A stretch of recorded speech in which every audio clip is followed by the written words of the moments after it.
D.C. residents are struggling to beat the heat inside this metro in a train for over an hour. City workers are closing these seawall gates to prevent potential flooding. We're here at the TCL Theater, and Quincy Jones just finished giving a speech. As you can see behind me, there's a line of photographers here waiting. In a community survey of 300 people conducted here in Hollywood, there were two main issues in this area: homelessness and cleanliness. Otra cosa que te puede hacer morir, se puedes ver aquí, esa alberca está contaminada desde ayer y la policía ahora está investigando por qué. People here in North Hollywood have been cautious to take the metro after a deadly stabbing occurred only a few days ago, and Metro has been closed because of it. Residents of this Glendale neighborhood are on edge after a robbery early this morning in that house behind me. They're also using these paints to paint a beautiful mural in the house behind me. It currently says World Series 2018, but we're hoping that in a week it says World Series Champions. A rally today in Santa Ana against Supreme Court nominee Brett Kavanaugh. The event was called Believe Survivors, Cancel Kavanaugh.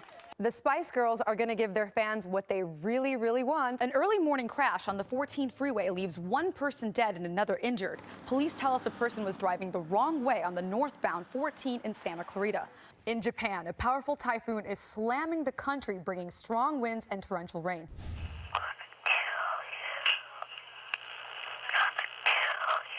That's the alleged voice of the 72-year-old nicknamed the Golden State Killer as he taunted his victims before murdering them. 2 counts of murder and a special circumstance. The killing sprees happened more than 40 years ago, but today the suspected Golden State Killer makes his first court appearance. Tears stream down the faces of the victims' family members, but they are relieved that light has been shed on this tragedy. I was really concerned that people would go to their graves without knowing who killed their loved one. But thanks to a new genealogy website called GED Match, the alleged assassin's DNA was matched to items found at Lindman and Charlene Smith's crime scene.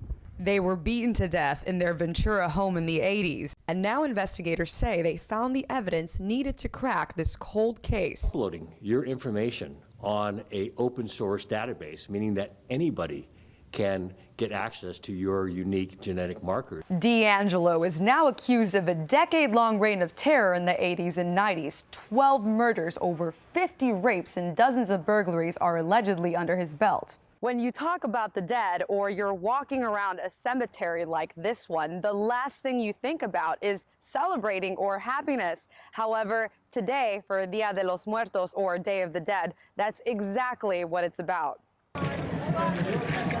Today at the Hollywood Forever Cemetery, there's a party going on, folks.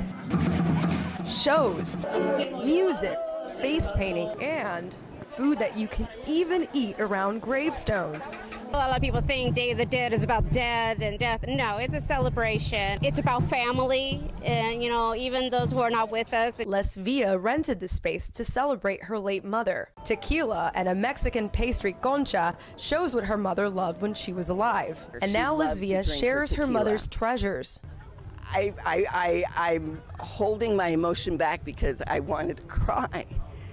Just looking at everybody's feelings that they have for their loved ones. We're all just like close, actually. We are. You don't see color, you don't see gender, you just see people dressed up as dead.